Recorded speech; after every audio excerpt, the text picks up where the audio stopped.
तो हम लोगों ने पीरियोडिक टेबल नाम का चैप्टर स्टार्ट कर दिया था, जिसमें हम लोगों ने दो लोगों के लॉज पढ़ लिए थे। किसका किसका? लॉ ऑफ राइट्स किसका था? डोब्राइनर का। और लॉ ऑफ ऑक्टेव्स किसका था? न्यूलैंड का था। तो ये दोनों हम लोगों ने पढ़ लिए थे। इसमें आपने क्या सीखा था? अब डोब्राइनर ने क्या किया था? तीन तीन के जोड़े बनाए। तीन के जोड़े कहीं संभव है? असली जीवन में दो लोगों का जोड़ा होता है, ये तीन का बना रहे थे, पॉसिबल ही नहीं हुआ। फिर ये न्यूलैंड का हर आठवां जो एलिमेंट है वो पहले एलिमेंट से उसकी प्रॉपर्टीज से मैच कर रही होंगी। थोड़े समय तक तो ये फॉलो हुआ, लेकिन कैल्शियम के बाद ये चीज फॉलो नहीं करा पाए। कोई दिक्कत? अब यहां तक जब तक इन्होंने काम किया था तब तक कितने एलिमेंट्स हो गए थे? 56 एलिमेंट्स हो गए थे। इन सब की बातों से प्रभावित होकर आगे भैया क्या हुआ? 1869 में एक नए आदमी आए जिनको फादर ऑफ पीरियोडिक टेबल कहा जाता है, जिनका नाम है मेंडलीव।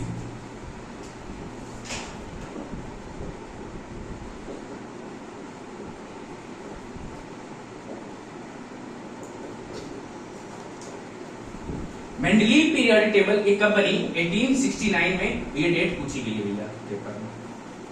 1869 में बन गई थी और 1872 में ये हमारे लिए बाहर निकल के आई। क्यों? क्योंकि जब भी कोई चीज बनती है तो क्या होता है? उसका वेरिफिकेशन भी तो होगा कि कितनी सेफ है, कितना उसके गुण कितने अच्छे हैं, कितनी वेरीफाइड है, क्या क्या इसको ये क्या सब चीजों को प्रूफ कर रही है नहीं कर रही है। इसको father of modern periodic table कहते हैं कि periodic table? Father of periodic table. ठीक है, तो इन्होंने क्या किया? सब इन्हीं को क्या कहा जाता है? मेंडलीव को फादर ऑफ पीरियोडिक टेबल कहा जाता है।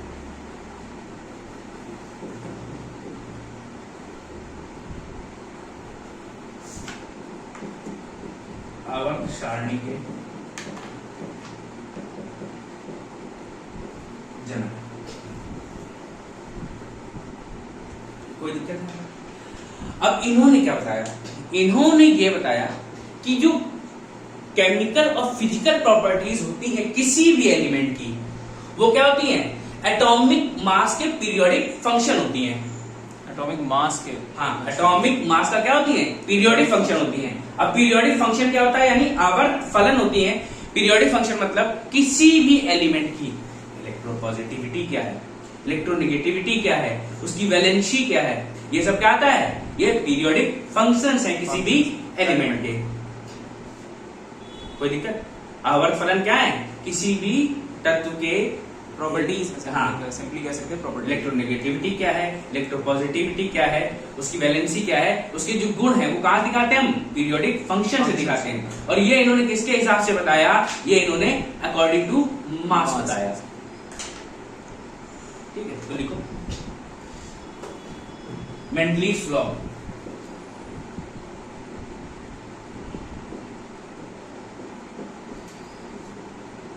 केमिकल and physical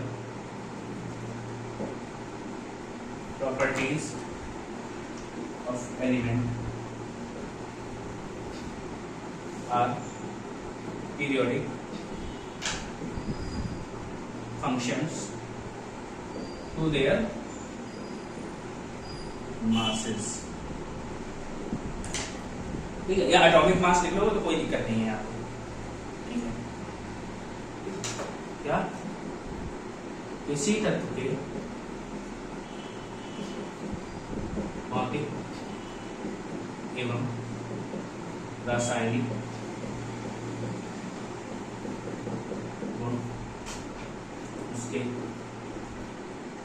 भार, द्रव्यमान के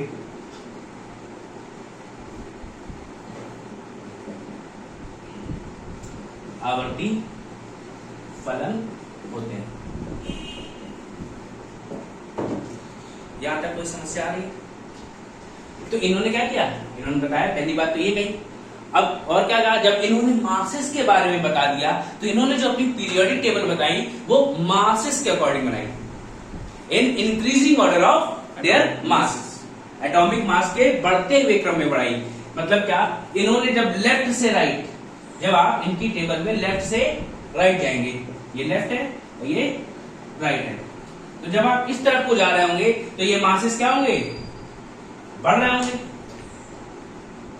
कोई दिक्कत? और जब आप ऊपर से नीचे की ओर भी जाएंगे तो भी ये द्रव्यमान बढ़ रहे होंगे। ठीक है, तो ही अरेंज, पहले नोट कर लो ऊपर वाली डेफिनेशन, फिर आगे बढ़ते हैं। ठीक है, तो क्या बताया इन्होंने? जो किसी भी तत्व के भौतिक एवं रासायनिक गुण होते हैं वो क्या होते हैं? उसके द्रव्यमान के आवर्ती फलन होते हैं। मतलब किसी भी तत्व के द्रव्यमान से ही हम उसके गुणों का पता लगा सकते हैं या बता देंगे उसके गुण कैसे होंगे। ठीक है, तो अब इन्होंने क्या बताया? तो इन्होंने कहा कि जब हम लेफ्ट से राइट बढ़ेंगे, जब लेफ्ट यानी बाएं से दाएं जा रहे होंगे तो क्या होगा? ये एटॉमिक मास बढ़ेगा, इनका द्रव्यमान बढ़ेगा। और जब हम ऊपर से नीचे की ओर आएंगे तो भी इनका द्रव्यमान बढ़ेगा।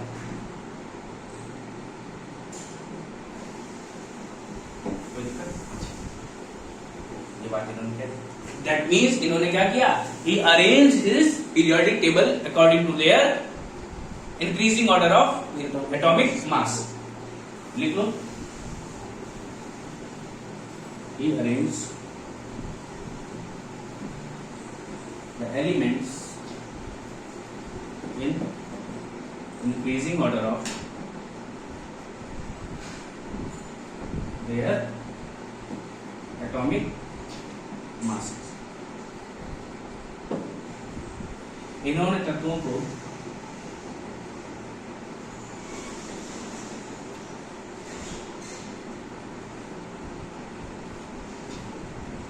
उनके द्रव्यमान के बढ़ते हुए क्रम में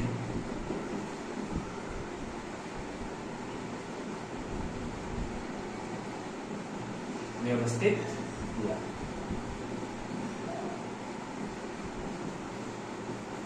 कोई दिक्कत यहां तक? और क्या किया इन्होंने? पहली बार क्या ग्रुप्स और पीरियड्स बनाए। क्या बनाए थे इन्होंने? ग्रुप्स बनाए थे। तो ग्रुप्स क्या होते हैं? जब भी आप पीरियोडिक टेबल देखोगे तो वहां पे कुछ आपको ऐसी वर्टिकल लाइंस दिखाई देंगी और कुछ हॉरिजॉन्टल लाइन दिखाई देंगी। कोई दिक्कत क्या है? तो ये जो आपकी वर्टिकल लाइंस होती हैं, मतलब ऊर्ध्वाधर रेखाएं हैं, इन्हें हम क्या बोलते हैं? ग्रुप्स। ठीक है, तो इन्होंने क्या किया? ग्रुप्स बनाए। कितने थे? इन्होंने 8 ग्रुप या वर्ग बनाए, दैट इज वर्टिकल या ऊर्ध्वाधर। ऊर्ध्वाधर जो रेखाएं हैं, वर्टिकल है, ये क्या है? ये आपके ग्रुप्स हैं। वही हम बात करें क्या? क्षैतिज रेखाओं की, यानी हॉरिजॉन्टल लाइंस की। वो क्या दिखाती हैं? वो हमें दिखाती हैं पीरियड्स। कोई दिक्कत नहीं आता? ठीक है, ग्रुप्स को हिंदी में बोलते हैं वर्ग। और ये जो क्षैतिज रेखाएं हैं आपकी,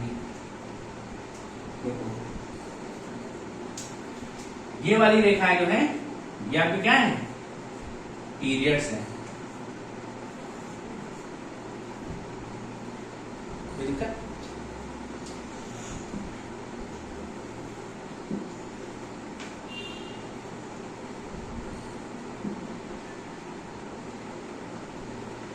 तो भैया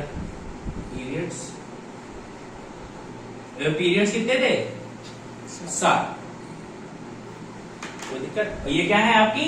हॉरिजॉन्टल लाइंस, यानी क्षैतिज रेखाएं।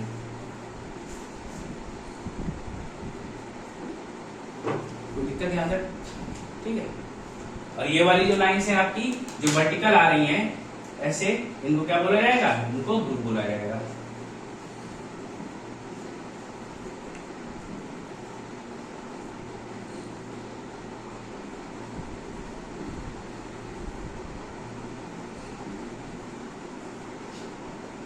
तो ये आपको क्या दिखा रहे हैं? जो आपकी क्षैतिज रेखाएं हैं वो क्या है?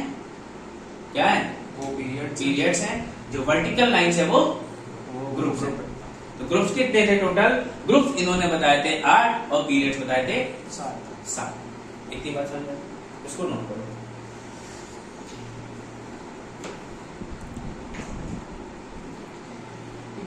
तो अब तक जो एलिमेंट्स की संख्या थी वो कितनी थी? 63। जब इन्होंने टेबल बनाई पीरियोडिक टेबल तो एलिमेंट्स कितने थे? 63 थे। और इनकी पीरियोडिक टेबल में भी पहला एलिमेंट हाइड्रोजन था और लास्ट लेकिन एलिमेंट यहां बदल गया था। ठीक है, तो लास्ट एलिमेंट यहां था यूरेनियम।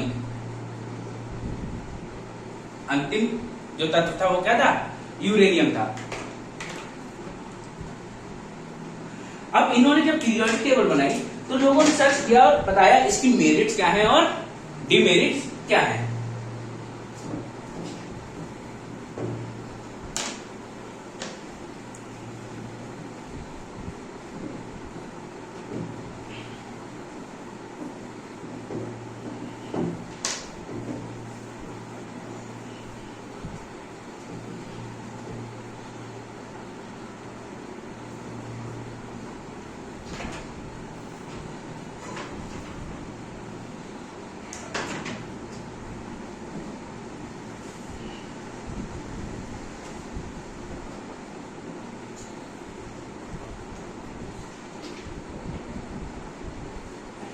इनमें अच्छाइयां की थी और कमियां क्या थी, ये दो चीजें जाननी थी। तो अच्छाई इनके में सिर्फ एक थी, क्या कि इन्होंने जो आने भविष्य में आने वाले एलिमेंट्स थे उनके लिए बीच में खाली स्थान छोड़ा हुआ था। ठीक है, तो क्या he left the space for future elements। ठीक, और उनको नाम कैसे दिया? उनको नाम दिया क्या? एका बोरॉन, एका सिलिकॉन, एका एल्यूमिनियम, एका मैग्नीशियम।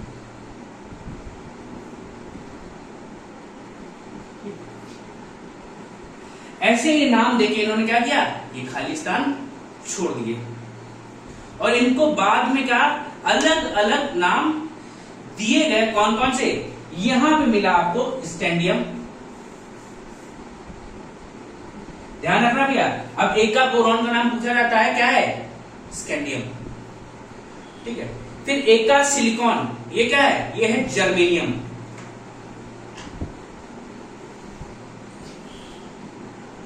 एका एल्यूमिनियम, ये है गैलियम। कोई दिक्कत है यहां तक? ठीक है, और लास्ट में है क्या? एका मैग्नीशियम, ये है टेक्नीशियम।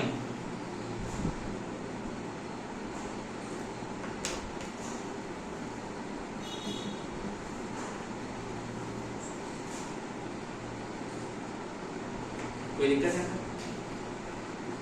तो ये भैया इनकी क्या थी? मेरिट थी।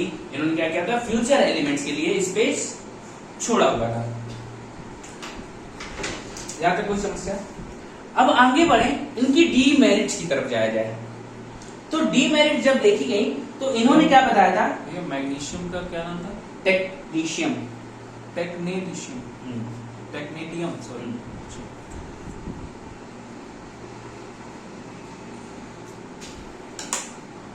सिंबल होता है टीसी। डीमेरिट्स की बात करें तो डीमेरिट्स इन्होंने क्या कहा था भैया? इन्होंने कहा था I have arranged the elements in increasing order of their atomic masses. मैंने जो तत्वों को अरेंज किया है उनके बढ़ते हुए द्रव्यमान के क्रम में व्यवस्थित किया है। लेकिन थोड़ी देर बाद जब इनकी पीरियोडिक टेबल चेक की गई तो वहां पे इन्होंने पाया कि कोबाल्ट का जो परमाणु संख्या थी वो निकेल से ज्यादा थी, परंतु वो क्या था? वो निकेल से पहले रखा हुआ था। ठीक है, जो कोबाल्ट था उसका परमाणु द्रव्यमान ज्यादा था, मतलब एटॉमिक मास।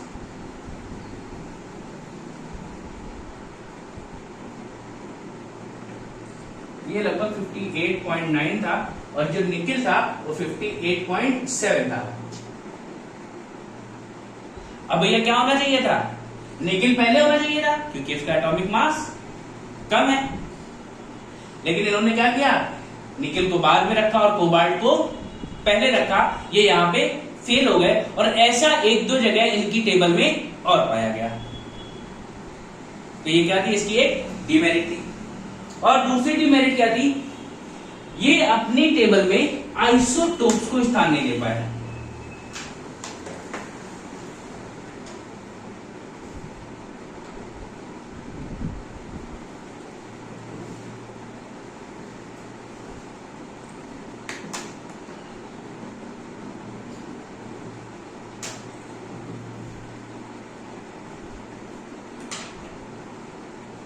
ठीक है, ये अपनी आवर्त सारणी में क्या हुआ, आइसोटोप्स यानी समस्थानिकों को स्थान नहीं दे पाए। अब ये क्यों समस्थानिकों की बात क्यों हो रही है, क्योंकि भैया जब भी आपने समस्थानिक पढ़े यानी आइसोटोप पढ़े तो वो क्या होते हैं, आइसोटोप्स आइसोटोप जिनके नंबर ऑफ इलेक्ट्रॉन्स सेम होते हैं, जैसे नहीं सॉरी, जिनका एटॉमिक नंबर सेम होता है, ठीक है, बट उनके एटॉमिक मासेस डिफरेंट होते हैं। हाँ सही, वो तो आइसो इलेक्ट्रॉनिक बता दें। तो क्या, जिनके एटॉमिक नंबर सेम हो, एटॉमिक मास अलग डिफरेंट हो। हाँ, भैया एटॉमिक मास डिफरेंट है और इन्होंने अपनी पीरियोडिक टेबल किसके हिसाब से बनाई है, increasing order of atomic mass के आधार पर बनाई है। दैट मींस इनको आइसोटोप्स को भी स्पेस देना चाहिए, देना पड़ेगा भैया। क्यों, उनके क्या होते हैं, एटॉमिक मास डिफरेंट होते हैं। भाई आपने पढ़ा 1h1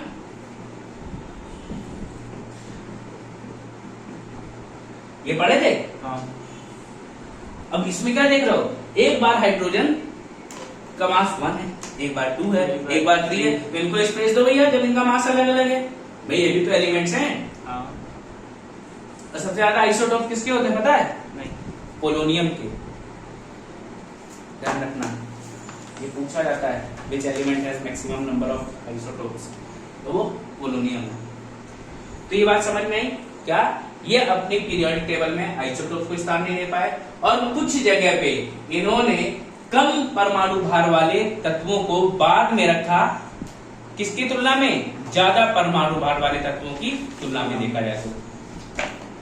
जैसे क्या, कोबाल्ट का एटॉमिक मास यानी परमाणु द्रव्यमान कितना था 58.9 और निकिल का 58.7। तो निकिल को पहले होना चाहिए था, कोबाल्ट को बाद में होना चाहिए था, परंतु ये नहीं हुआ था इनकी पीरियोडिक टेबल में और इसकी वजह से इनकी पीरियोडिक टेबल फेल हो गई। कोई दिक्कत है यहां तक, नहीं, इसको नोट कर लो भैया अच्छे से। तो भैया हम लोग मेंडलीव की बात कर रहे थे। मेंडलीव ने क्या बताया, सबसे पहले इन्होंने एलिमेंट्स को कैसे अरेंज किया, in increasing order of their atomic masses, परमाणु भार के बढ़ते हुए क्रम में उनको व्यवस्थित किया। बाएं से दाएं जाने पर भी उनका द्रव्यमान बढ़ रहा होगा, ऊपर से नीचे जाने पर भी द्रव्यमान बढ़ रहा था। तो इन्होंने कितने ग्रुप बनाए थे, इन्होंने 8 ग्रुप बनाए। और ग्रुप्स क्या होते हैं, दैट आर वर्टिकल लाइन यानी ऊर्ध्वाधर जो रेखाएं हैं उनको हमने क्या कहा, ग्रुप्स। और जो क्षैतिज यानी हॉरिजॉन्टल लाइंस हैं उनको क्या कहा गया, पीरियड्स। इस तरीके से इन्होंने अरेंज कर दिया। इस समय कितने 63 एलिमेंट्स पता चल गए थे हमको। ठीक, अब आगे हमें क्या बताया गया, इनकी मेरिट्स पता चली और डिमेरिट्स पता चली। तो इनकी मेरिट क्या थी, इन्होंने अपनी टेबल में फ्यूचर के एलिमेंट्स के लिए स्पेस छोड़ रखा था और उनको नाम इस तरीके से दिए गए, एका बोरोन का नाम दिया गया स्कैंडियम, एका सिलिकॉन का नाम दिया गया जर्मेनियम, एका एल्यूमिनियम को नाम दिया गया गैलियम, एका मैग्नीशियम को नाम दिया गया टेक्नीशियम। कोई दिक्कत नहीं, भाई फ्यूचर के लिए स्पेस थोड़ी बड़ी अच्छी बात है। लेकिन वही दूसरी तरफ कुछ डिमेरिट्स भी थी। वो डिमेरिट्स क्या थी कि भैया कि जो इन्होंने कहा कि मैंने अपने तत्वों क्या बढ़ते हुए क्रम में अरेंज किया है, तो क्या कोबाल्ट का मास ज्यादा था with comparison to nickel, but इन्होंने निकिल को बाद में रखा और कोबाल्ट को पहले रख दिया। इससे क्या हो गया, इनकी पीरियोडिक टेबल फेल हो गई। और क्या, अब भैया इन्होंने एटॉमिक मास के हिसाब से अरेंज किया था, तो आइसोटोप्स में क्या होते हैं, मासेस अलग अलग होते हैं। तो इनको आइसोटोप्स को भी जगह देनी चाहिए थी, बट ये नहीं दे पाए थे, जिसकी वजह से इनकी पीरियोडिक टेबल कंप्लीटली बताते हैं फेल हो गई। लेकिन भैया इन्होंने बहुत बड़ा काम किया। इन्होंने क्या हुआ, एलिमेंट्स को अरेंज कर दिए। भाई फेल हो गई थी, लेकिन इन्होंने क्या किया, अरेंजमेंट करके चले गए थे। कोई दिक्कत है आता? तो जब ये सारे काम हो गए तो इसके बाद भैया आते हैं father of modern periodic table. ठीक है भाई, मेंडलीव क्या थे, सिर्फ फादर थे, फादर ऑफ पीरियोडिक टेबल, आवर्त सारणी के। लेकिन आधुनिक आवर्त सारणी के पिताजी कौन है, हेनरी मोज़ले।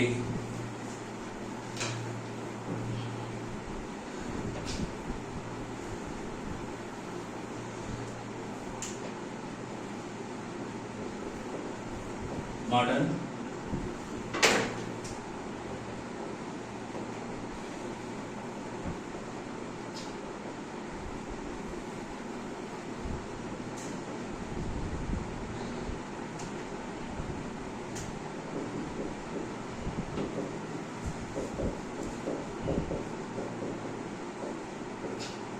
या इसी को एक नाम और दिया गया, long form of periodic table.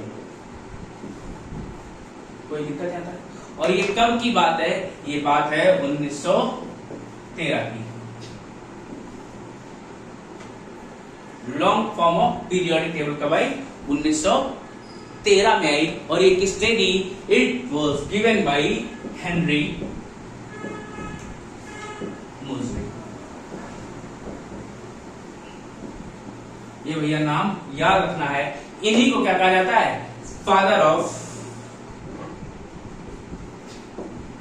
Modern periodic table, यानी आधुनिक आवर्त सारणी के जनक कौन है, हेनरी मोज़ले।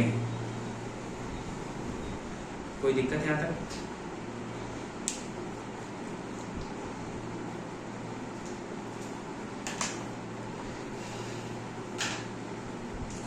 और यही पीरियोडिक टेबल हम आज तक पढ़ते चले आ रहे हैं। कोई दिक्कत नहीं आता? यही पीरियोडिक टेबल हम पढ़ते चले आ रहे हैं। और आज की डेट में इसमें टोटल एलिमेंट्स कितने हैं, 118। कितने एलिमेंट्स हैं, 118। ठीक है, जिसमें 92 नेचुरल है और 26 आर्टिफिशियल है। कुछ एनसीईआरटीज में क्या लिखा हुआ है, ये ध्यान रखना है। 98 नेचुरल है और 20 क्या है, आर्टिफिशियल एलिमेंट है। एनसीईआरटी में क्या लिखा था कुछ जगह कि 98 नेचुरल है, 20 आर्टिफिशियल है। यहां तक कोई दिक्कत है किसी को? ये पूछा जाता भैया, how many natural elements are there in periodic table. आवर्त सारणी में कितने प्राकृतिक तत्व हैं, तो ये आपको नोट करने हैं, नोट कर लीजिए। तो भैया इनकी बात हो गई, इन्होंने क्या क्या प्राकृतिक टोटल कितने थे, प्राकृतिक थे 98 या 92। एनसीईआरटी के हिसाब से 98 है, पुरानी एनसीईआरटी में कुछ भी लिखा हुआ है। तो हेनरी मोज़ले क्या है, father of modern periodic table. अब इन्होंने क्या किया, चीजें अरेंज थी, कोई दिक्कत नहीं हो रही थी, ठीक है चलो अरेंज है, काम तो मेंडलीव साहब कर गए थे, पर्याप्त काम कर गए। इन्होंने थोड़ी सी चालाकी दिखाई, इन्होंने कहा अगर हम एटॉमिक मासेस पे अगर पीरियोडिक टेबल बनाएंगे तो हमें आइसोटोप्स को जगह देनी पड़ेगी। इन्होंने समझदारी क्या कर दी, इन्होंने जो पीरियोडिक टेबल बनाई वो एटॉमिक नंबर के हिसाब से बना दी। ठीक है, किस हिसाब से बनाई, he arrange the elements in increasing order of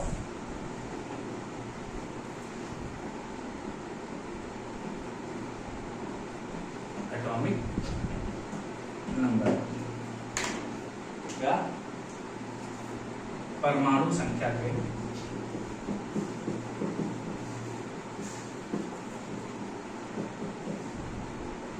बढ़ते हुए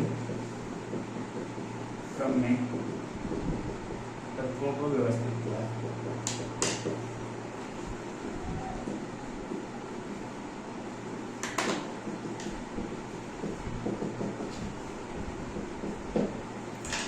कोई दिक्कत है?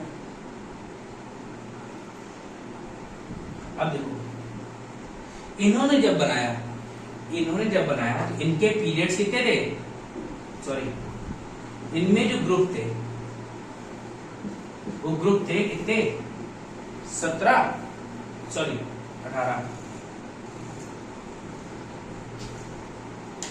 इन्होंने जब पीरियोडिक टेबल बनाई, इनमें जो वर्टिकल लाइंस यानी ऊर्ध्वाधर रेखाएं थी कितनी थी? 18 थी, जिन्हें क्या कहा गया है? ग्रुप या वर्ग। कोई दिक्कत? पिछली जब मेंडलीव ने बनाई थी कितने ग्रुप थे? 8। तो इन्होंने कितने कर दिए? 18। ये क्या है? Vertical lines.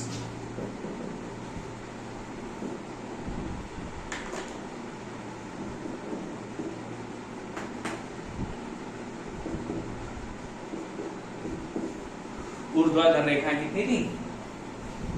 18 थी। वही हम पीरियड्स की बात करें, पीरियड्स इनके कितने थे? 7। यानी ये क्या थी? हॉरिजॉन्टल या क्षैतिज रेखा।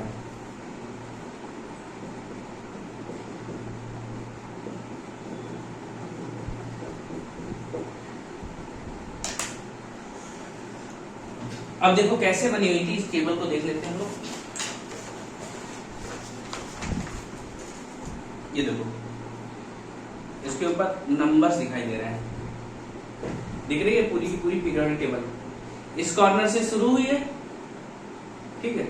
आप राइट की तरफ देख रहे होंगे, ये मेरा राइट वाला हाथ, ये इधर से देखेंगे तो कितने आपको ब्लॉक दिख रहे हैं? 1 2 3 ऐसे दिख रहे हैं पूरे। कितने हैं लास्ट तक? 18 नंबर यहाँ लिखा होगा ऊपर, लिखा है। ये क्या है? 18 के 18 आपके ग्रुप है, ठीक है। और जब आप ऊपर से नीचे देख रहे हैं इधर आगे की तरफ, तो सबसे नीचे वाले देखो 7 नंबर लिखा है। 7 नंबर? हाँ, 1 2 3। ये क्या दिखा रहा है? 7 आपके क्या है? पीरियड्स हैं। तो कोई दिक्कत यहाँ तक नहीं। तो ये ऐसे इन्होंने एलिमेंट्स अरेंज कर दिए।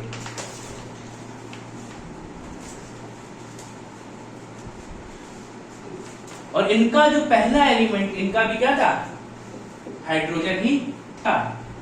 लेकिन हाइड्रोजन क्या है? हाइड्रोजन के बारे में कभी बताया नहीं जा सका है अभी तक। वो पहले ग्रुप का एलिमेंट है या 17th ग्रुप का एलिमेंट है, ये अभी तक कोई नहीं बता पाया। इसलिए इसको क्या कहा जाता है? आवारा एलिमेंट। गाना गाता रहता है, आवारा हूं, तो तुरंत अपना धीरे से निकल लेता है, कभी पहले में कभी 17वें में। कोई दिक्कत है? इसको नोट कर लिया? ठीक है, नोट कर रहा हूं तो कर लो।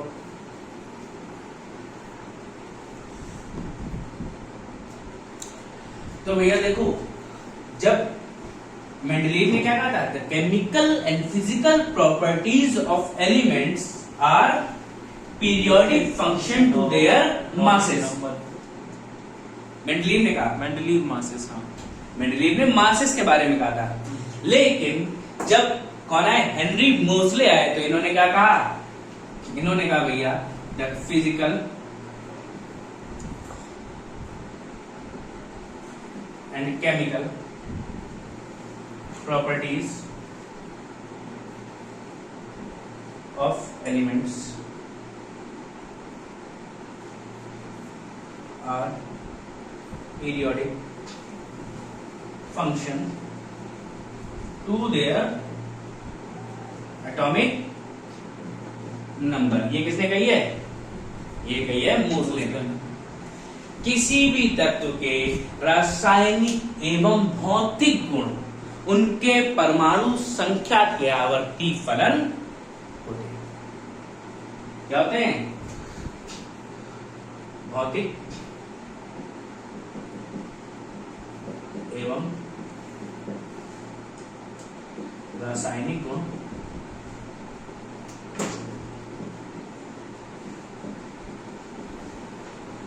उनकी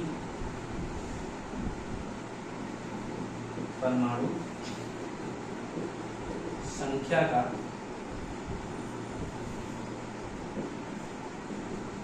आवर्ती फलन होते हैं।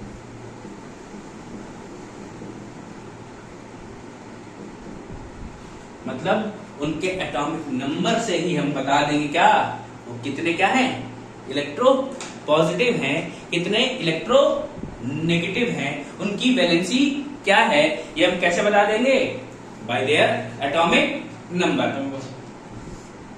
कोई दिक्कत याद है? और ये क्या हो गया था, ये इजी हो गया, इसलिए हम आज तक यही पढ़ रहे हैं और यही अभी पढ़ते रहेंगे जब तक इसमें कोई बहुत ज्यादा कोई बड़ा बदलाव ना कर दे। कोई दिक्कत है? ठीक, नोट कर लो ये डेफिनेशन, फिर आगे बढ़े फटाक से।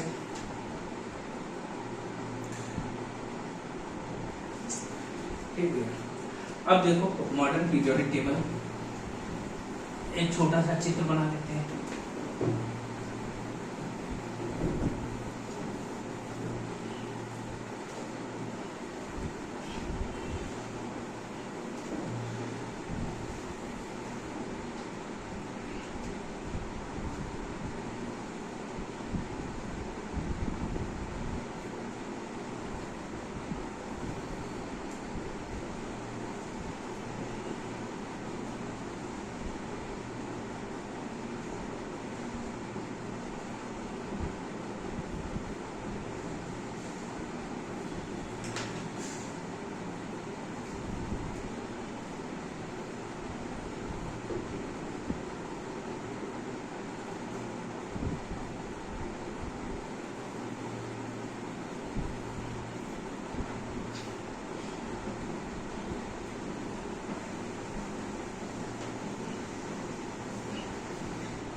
तो कुछ इस तरीके से आपकी पीरियोडिक टेबल दिख रही होती है।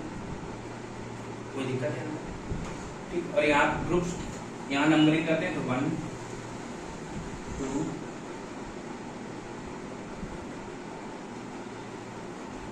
3 4 5 6 और 7, कुछ इस तरीके के आपके पीरियड्स बने होते हैं। तो भैया देखो ये वाले क्या है, जब आप इस तरीके से देख रहे हैं वर्टिकल लाइंस, तो ये क्या है, ये ग्रुप्स हैं। लेकिन जब आप हॉरिजॉन्टल देख रहे हैं, इस तरीके से बने होंगे जो, उनको क्या बोल दिया जाएगा,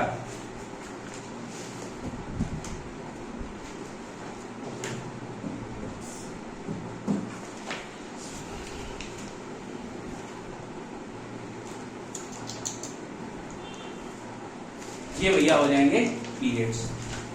अब हमें देखो, ये हो सकता है फिगर में लाइनें ऊपर नीचे हों, अब हमें देखना क्या है, ये जो पहला और दूसरा ग्रुप है, पहला ग्रुप और दूसरा ग्रुप, इन्हें कहा गया है एस ब्लॉक। क्या कहा गया है, एस ब्लॉक, एस ब्लॉक। कोई दिक्कत क्या है? फिर जब आप 13 से 18 तक जाओगे तो ये कौन से हैं, ये पी ब्लॉक है। ठीक है, कितने, पी ब्लॉक में कहां से 13 से 18 तक, यानी कितने ग्रुप, 6। दिख रहा है ना, इसमें कितने ग्रुप हैं, 2। फिर हम है किसमें, डी ब्लॉक। डी ब्लॉक का 3 से लेके 12 तक, यानी कितने हो गए टोटल, 10। ये क्या है, ये है डी ब्लॉक।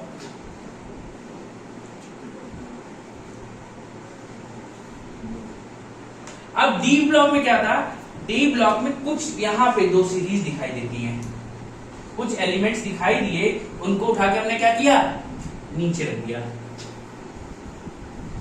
वो क्या थे, वो रेडियो एक्टिव एलिमेंट्स थे, उनको नाम दिया क्या, लैंथेनाइड और एक्टेनाइड सीरीज। कोई दिक्कत है? और ये जो ब्लॉक बना नीचे वाला लैंथेनाइड और एक्टेनाइड, इसको दिया गया एफ ब्लॉक। ये समझ में आ गया? तो एस ब्लॉक में कितने ग्रुप हैं, 2। पी ब्लॉक में 10, 6, अच्छा पी सॉरी 6, डी में 10। कोई दिक्कत है? ये समझ में आ गया ना। अब देखो इनको SPDF क्यों दिया गया, ये नहीं सोचा कभी तुमने? क्यों दिया गया बताओ? उनके हाइब्रिडाइजेशन की वजह से।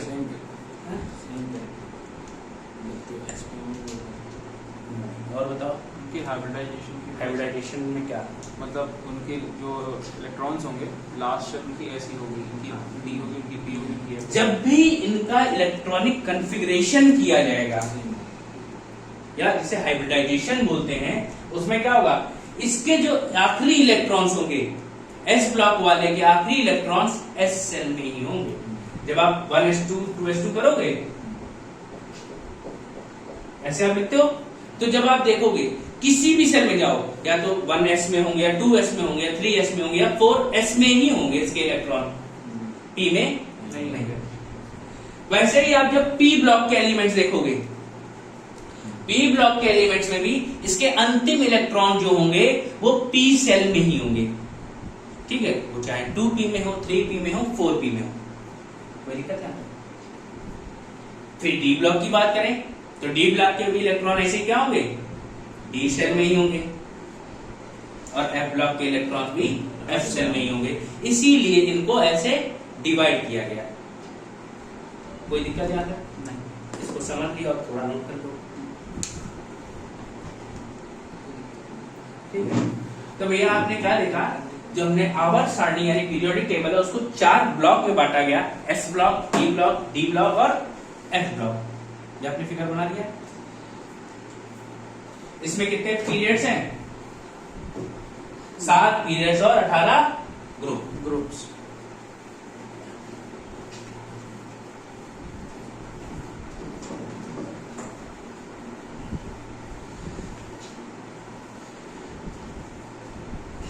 या इसको ऐसे समझ लो, जैसे आपका एक स्कूल है, स्कूल में क्लासेस कितनी होती हैं? क्लासेस 1 से 12, बहुत सारी क्लासेस होती हैं, पीरियड्स कितने लगते हैं?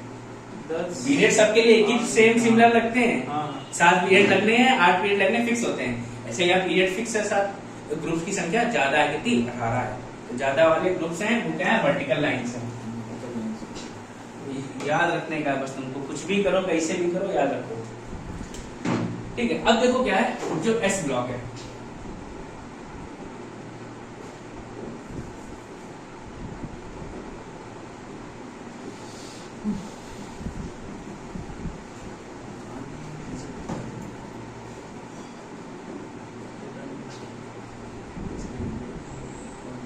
S ब्लॉक हमने जो अपने पीरियड टेबल कितने ब्लॉक्स में बांटी है? 4 ब्लॉक में, S, P, D, F। जो S ब्लॉक है, S ब्लॉक में कितने एलिमेंट्स हैं? S ब्लॉक में टोटल 13 एलिमेंट्स हैं। हाँ, 13 एलिमेंट्स हैं, जिसमें 12 मेटल हैं, एक नॉन मेटल है। वो नॉन मेटल कौन है पता है? हाइड्रोजन। वो है हाइड्रोजन भैया। किसी की बात सुन नहीं रहे हैं, कोई दिक्कत है? फिर हम बात करेंगे इसकी P ब्लॉक की। P ब्लॉक कहां से कहां तक है? 13 से 18 तक। 13 से 18। भाई ये S ब्लॉक की बात करें, ये कहां से कहां तक था? सिर्फ ये एक और दो ग्रुप थे इसमें, टोटल 2 ग्रुप हुए। ये 13 से 18 तक टोटल ग्रुप कितने हो गए? 6 ग्रुप हो गए। Total number of elements 37। ठीक है, ये ऐसा ग्रुप है जिसमें मेटल, नॉन मेटल और मेटलॉइड सभी आते हैं। क्या आएगा? Metal, non metal and metalloid. धातु, अधातु और अर्ध धातु। कोई दिक्कत है आपको? या मिश्र धातु बोल दो, ये भी काम ही नहीं, सब इसी में मिल जाएगा। यहाँ तक कोई समस्या? फिर डी ब्लॉक की बात करें तो डी ब्लॉक का आपका कहां से कहां तक था? 3 से लेके 12 तक था। टोटल ग्रुप कितने हो गए? 10 ग्रुप हो गए, 3 से लेके 12 तक, और 10 एलिमेंट। और कितनी लाइनें जरा पीरियोडिक टेबल में देखो, 4 लाइनें होंगी। यहां से देखो, कैल्शियम दिख रहा है? हाँ। कैल्शियम के बगल से देखो जरा कितनी लाइनें हैं, कैल्शियम से बिलो नीचे तक 1 2 3 4 4 लाइनें हैं, और 3 से लेके 12 तक कितने हैं, 10 लाइनें होंगी टोटल। हाँ 10 इंटू 4 10 इंटू 4 40 40 एलिमेंट है टोटल। और लेंथेनाइट एक्टिनाइट भी तो इसमें जो वो अलग है, वो ब्लॉक में रखी ना नोट आके, हाँ अच्छा ठीक है, ब्लॉक वाइज ठीक है। तो इसमें क्या है, 40 एलिमेंट है टोटल, 40 तत्व हैं। इसमें क्या है, ये सभी के सभी क्या हैं, मेटल्स।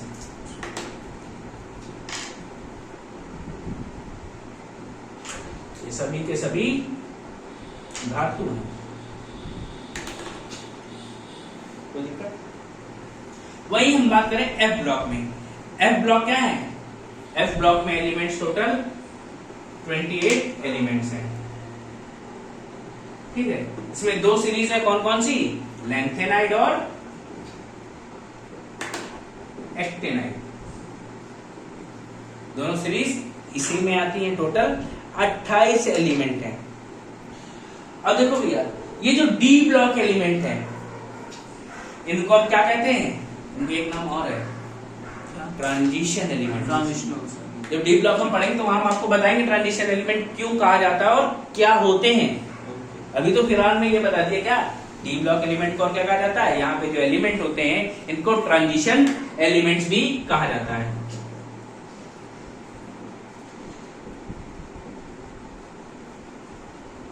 या संक्रमण तत्व कहा जाता है। ये संक्रमण देते हैं, समझ गए, रेडियो एक्टिव है। या सीधे सीधे नहीं, संक्रमण का मतलब ये होता है, कभी कभी आपने देखा होगा आयरन अपनी वैलेंसी क्या दिखाता है, +2 +3, ऐसे और भी ऐसा चीज है ना। हाँ। यही भैया ट्रांजिशन हो रहा है, इसको और अच्छे से समझेंगे अभी ग्रुप डी में जब डी ब्लॉक पढ़ रहे होंगे। ये डी ब्लॉक की बात कोई दिक्कत है नहीं। फिर वही हम एफ ब्लॉक की बात करते हैं। एफ ब्लॉक में क्या है, 28 एलिमेंट है लैंथेनाइट एक्टिनाइट सीरीज को मिला के, और ये सब क्या क्या है, ये भैया इनमें इंटरनल ट्रांजिशन होता है। तो इनको क्या कहा जाता है, इंटरनल ट्रांजिशन एलिमेंट्स, यानी आंतरिक संक्रमण तत्व। और ये सभी के सभी क्या होते हैं, बहुत एनर्जी वाले होते हैं। ये क्या है, और ये क्या करते हैं, एनर्जी होने के कारण ये अपनी एनर्जी को किस फॉर्म में रिलीज करते हैं, radiation, alpha beta and gamma rays के फॉर्म में रिलीज करते हैं। और ये एलिमेंट क्या है, रेडियो एक्टिव एलिमेंट्स है। और ये क्यों ये रिलीज करते हैं, मतलब स्टेबल होने के लिए, स्टेबल होने के लिए। इनसे जो ये रेज निकल रही होती है क्या है, ये रेज इसीलिए निकलती है जिससे वो एलिमेंट क्या करे, स्टेबल हो जाए। कोई दिक्कत है, ये बात समझ में आ गई, ठीक है। तो कल हम लोग क्या पढ़ेंगे, अब इसके आगे पीरियड्स की संख्या पढ़ लेंगे, वो short period, very short period, long period, ये सब आप कहाँ पढ़ोगे, यहाँ। फिर एक एक ग्रुप की बात कर लेंगे, उसमें मेटल की क्या खासियत है, क्या प्रॉपर्टीज है, उनकी बात कर लेंगे। फिर हम लोग इलेक्ट्रॉन एफिनिटी, इलेक्ट्रोपॉजिटिविटी, इलेक्ट्रोनेगेटिविटी, ये सब चीजें क्या है, एक एक चीज पढ़नी है। वो लेफ्ट से राइट या ऊपर से नीचे जाने पर इनमें क्या प्रभाव पड़ता है। तो इस तरीके से कंप्लीट करते करते शायद हमको भी 2 दिन और लग जाएंगे, और ये पीरियोडिक टेबल खत्म कर लेंगे हम लोग। तो आराम से इसको रिवीजन करो तब तक।